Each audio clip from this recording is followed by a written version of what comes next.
Hey Scrappy Peeps, Suzanna here today for SpiegelMom Scraps, and I am sharing with you another shaker pocket layout. This is the layout. It was created using some die cuts, some sequins, and some simple stories. So I had these die cuts that I had cut out with my silhouette. I created them in different sizes, and then I amended the digital die cut so that I could cut pattern paper with which to back them. It's easy to do if you just use the outline function and put it at 0%. And then I wanted to color with my Jane Davenport watercolors the green leafy part of the flower so that there was a little bit more green in the layout. The pattern papers that I used were based around the Easter simple set that came out at Creativation this year, and I only had 3 of the pattern papers and wanted a little bit more of that tealy green as well as that rosé pink. And so I pulled a piece from another one of the simple sets. Actually, I think they might have both come from the simple set. So I just pulled coordinating pieces, and so the green floral is what's backing the flowers, as well as that pink rose, and that is from the not from the Easter collection.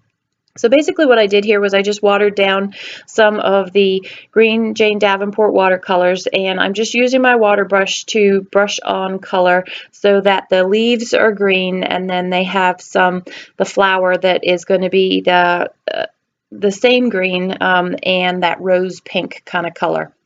This particular leaf ended up being much darker than what I was originally going for. However, it ended up working really well with the green in the grass in the photo that the 4 of us are standing on.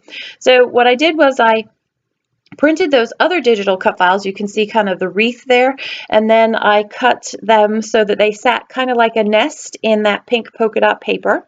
And then to mimic the, if you look closely at the pink polka dot paper, the polka dots have white printed font in them, and so to mimic that, what I did was I just took a big stamp and I used some brown ink. I believe that is Tim Holtz Distress Ink, and I just stamped that giant stamp in the center of the circle there in order to provide a little bit of a background. And I knew that I was going to cover most of it, so I wasn't worried about being perfect with the stamp either.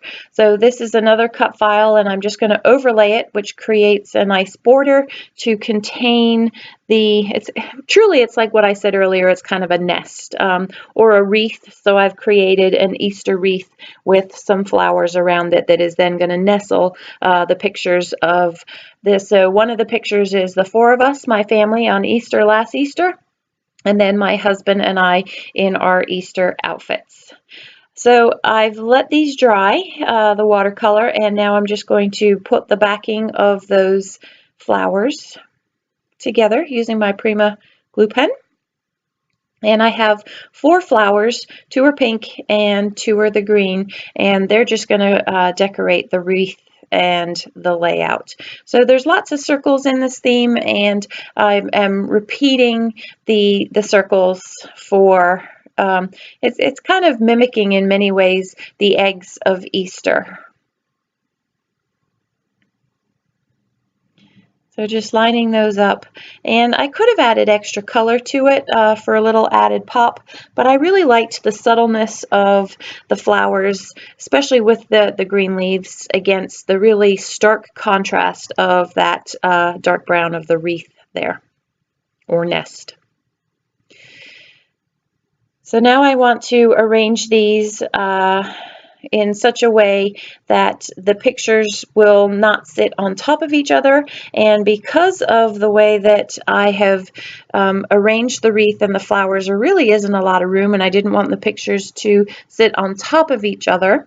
So you can see there how they sit on top of each other, and that's fine because there is white space in the picture, but it wasn't the look that I was going for, so I have to kind of move the pictures around in order to get them so they're not overlapping, and it ends up working out better with the leaves being the way they are, with the tall picture down the bottom, and that green leaf with the dark leaves the green flower with the dark leaves above it, so that there isn't just this weight of green at the bottom of the layout, which is why I moved that green flower up to the top there. So I cut out a title, and as well as I fussy cut that little banner that says "He is risen" from one of the cut-aparts, and then I cut a title that just said Easter, and I did that with my silhouette, and the font that I used to cut out Easter is called Aldine, A-L-D-I-N-E. It was a free download for me. I also fussy cut, you can see those flowers to the right of where I'm working. I fussy cut a few flowers that look just like that. That are actually on the back of the pattern paper with the pink polka dots, or the white polka dots with the pink background.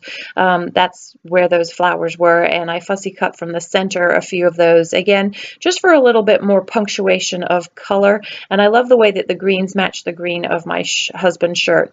So now the theme this month is shaker pockets, and I really wanted something to close out that space there, and so I went with a super simple shaker pocket. If you're ever looking for some fun movement on your page, all you have to do is get a Scrapbook Adhesives Keepsake envelope, and I used a small one. It came from the mix pack, and then I poured in some of my SpiegelMom Scraps sequins, and the mix that I used is Vintage Spring, and I literally sealed the envelope closed and stuck the envelope, because it is self-adhesive, onto my scrapbook page. So that is the easiest shaker pocket you can ever come up with.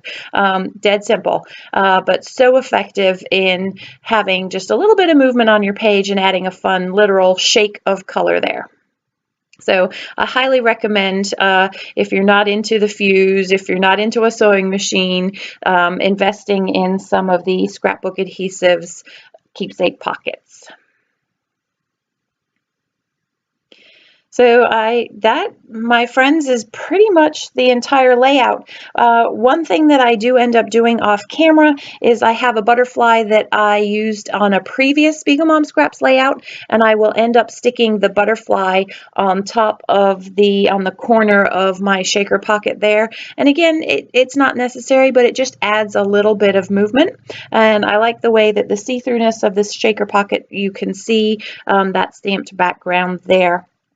One of the other things that I do also end up doing off camera is just adding 2 heart stickers that also come from a Simple Stories collection.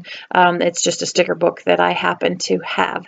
So that, my friends, is my second video of the month showing you how to create a shaker pocket.